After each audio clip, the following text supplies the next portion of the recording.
আছে কাম কৰিব নোৱাৰো হে হৰি হৰি দাদা কিয় মাৰ পিটিছে তাই তাই স্কুলে মনা কৈছো তাই স্কুলে আহিছে হে ঘৰত ইমানবোৰ কাম আছে কাম কৰিব লাগে স্কুলে স্কুলে দাদা তাই সৰু ছোৱালী কি কৰিব পঢ়িবলৈ নিদিয়ে ছাৰ মই বেলেগৰ ঘৰত কাম কৰিবলৈ যাব লাগে আপোনাৰ তোক মই তাই কাম কৰিব লাগে ইমান কম বয়সত তুমি কি ভাবিছা আপুনি দেউতাক হিচাপে তাইক মই ক'লো যে তই বোলো কাম কৰি আৰু কাম কৰিব নোৱাৰিলে তই হাজিৰা কৰিবলৈ যাবি তাই স্কুল আহিছে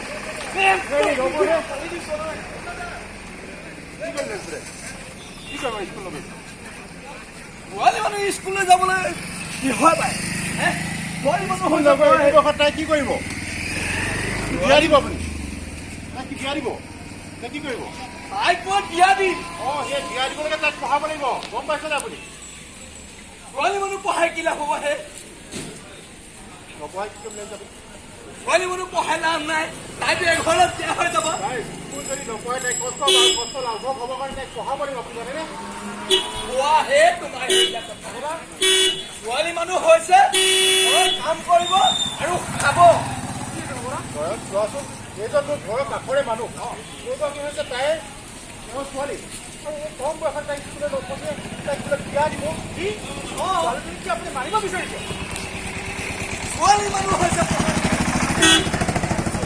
তাইক পঢ়াব লাগিব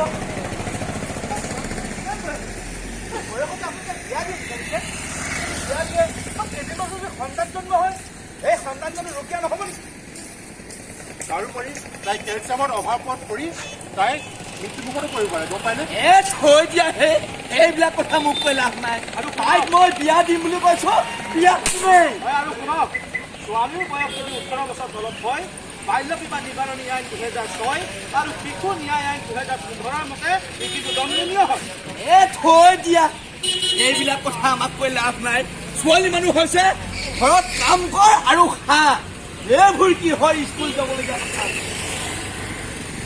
মই বিয়া নহওঁ ছাৰ মই কৰি মোক সহায় কৰক ছোৱালী হৈছ ছোৱালীৰ দৰে থাকিবি ল'ৰা মানুহৰ দৰে থাকিবলৈ চেষ্টা নকৰিবি ইমান সৰু ছোৱালীজনী ইমান নিৰ্যাতন চলাইছে তাক স্কুললৈ যাব নিদিয়ে অথত আপুনি বিয়া দিব ধৰিছে ল'ৰা হোৱা বেলেগ কথা ছোৱালী মানুহ পঢ়াই কি লাভ মোৰতো ল'ৰাটোক মই নপঢ়াকে থকা নাই কৰি ডাঙৰীয়া আপোনাৰ ছোৱালী হ'ল যে অৱহেলা নকৰিব গম পাইছেনে শিশু নিবাৰণী আইনমতে আপুনি কিন্তু দণ্ডনীয় হ'ব আপোনাৰ ল'ৰা আছে কাৰণে পঢ়াইছে কিন্তু এই ছোৱালীৰ কাৰণে তাইক পঢ়োৱা নাই আৰু যাৰে তাৰে ঘৰত কাম কৰিবলৈ পঠিয়াইছে আপোনাৰ কি ল'ৰা এজনো আছে আছেতো আকৌ মইতো তাক চহৰৰ ভাল কলেজত পঢ়াইছো দেখিলে ছাৰ কি কৈছে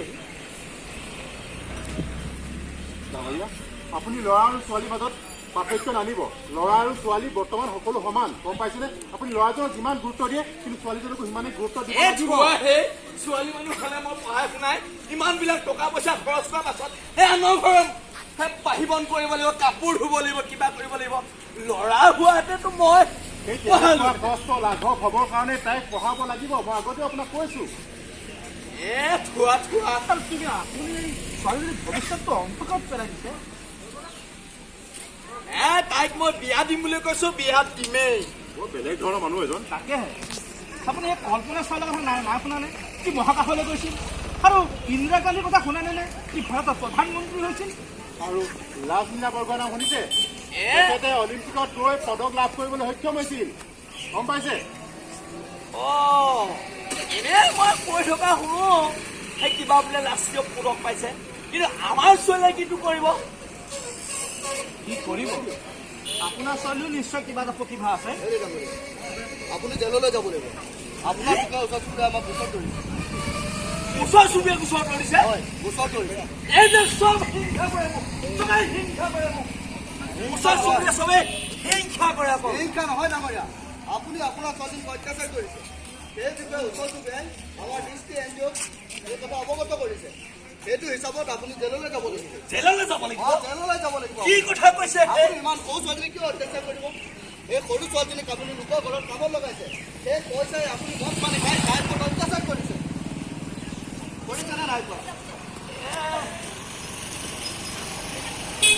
বাৰু হয় হ'লেও ছোৱালী মানুহ দিয়াচোন সেই ছোৱালী মানুহ হ'লেও এটা মন থাকে সিহঁতে মনবোৰ আপোনাৰ প্ৰতিভাবোৰ আপুনি ধ্বংস কৰি জানেনে?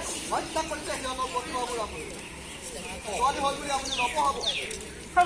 আপোনাৰ ল'ৰা এটা আছে, আছে তাক মই চহৰৰ ভাল কলেজত পঢ়া তাক আপুনি চহৰৰ ভাল স্কুলত পঢ়াইছে, সেইটো ভাল কাম কৰিছে, আমিও ভাল পাইছোঁ। সেই তুলনাত আপুনি আপোনাৰ ছোৱালীজনীক কিয় পঢ়োৱা নাই? এইবিলাক কথা নকৰি পৰা তেওঁ বুজাই আছোঁ, বুজিছা? হয় ছাৰ, বুজি পোৱা নাই তেখেতে। আপুনি বুজিব লাগিব। আৰু শুনিছোঁ তুমি হেনো ভাল কাম কৰা। হয় ছাৰ, মই ভাল গীত গাওঁ, বাৰ্ষিক খেল ধেমালি মই কেইবাবাৰো প্ৰথম পুৰস্কাৰ পাই পাইছোঁ। এই কেতিয়াবা গায় আৰু এতিয়া স্কুললৈকে যাবলৈ নিদিয়ে। তুমি প্ৰথম পুৰস্কাৰ পাইছা। হয় ছাৰ। দেখিছেনে আপোনাৰ ছোৱালীজনীৰ গাত ইমান ডাঙৰ এটা প্ৰতিভা আছে, আপুনি সেই প্ৰতিভাবোৰ কিয় হত্যা কৰিছে? শুনক ডাঙৰীয়া, তেখেতে হয়তো এদিন গীত গাই নিজকে প্ৰতিষ্ঠিত লাভ কৰিবলৈ সক্ষম হ'ব। কিন্তু চাই থাকক। আপুনি শুনিছে?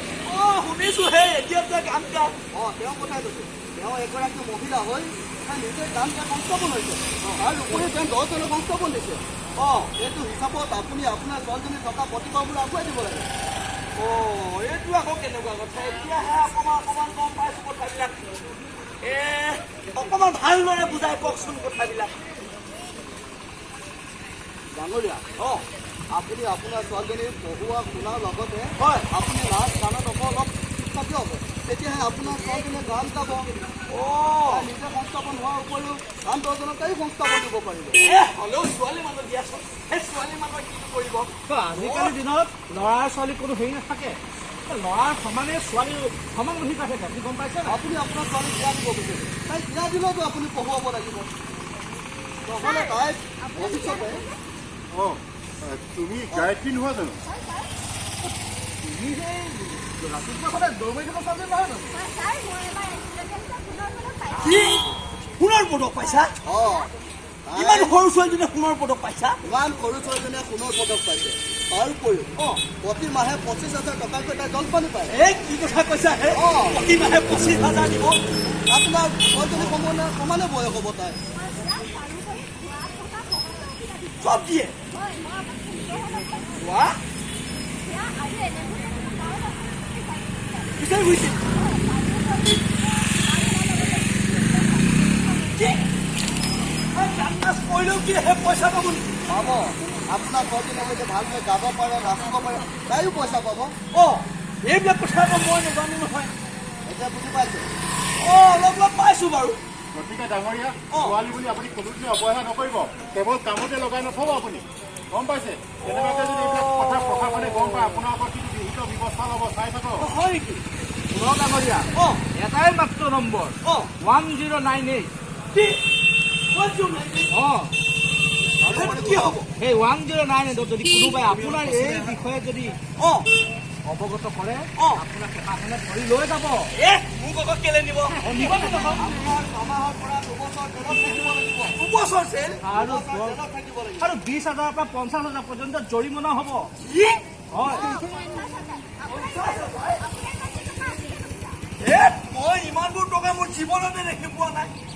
আপুনি কিয় অত্যাচাৰ কৰিছে?